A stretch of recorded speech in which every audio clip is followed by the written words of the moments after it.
Welcome to the Slop Farm. Enjoy the video. You'll start by verifying prerequisites, then initiate syncing. First, make sure your Google account is added under Settings Accounts.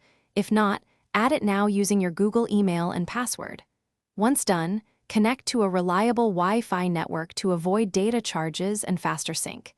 Next, open the Contacts app and tap the menu or the three lines to choose accounts. This step begins the transfer pathway. Selecting the Google account here tells Android where to place new and existing contacts. Now enable synchronization settings for your Google account. After selecting the Google account, toggle on Contacts or Sync Contacts so the phone knows to push and pull contact data.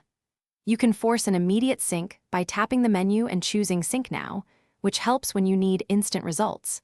Otherwise, Android will sync periodically.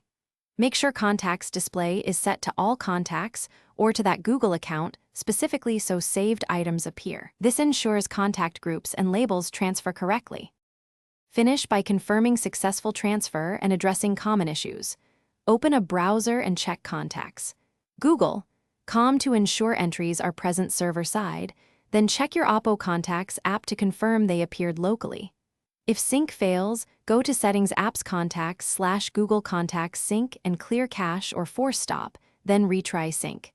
If problems continue, remove and re-add the Google account or toggle background data restrictions. These steps resolve authentication. Thanks for watching. Consider subscribing if we helped you today.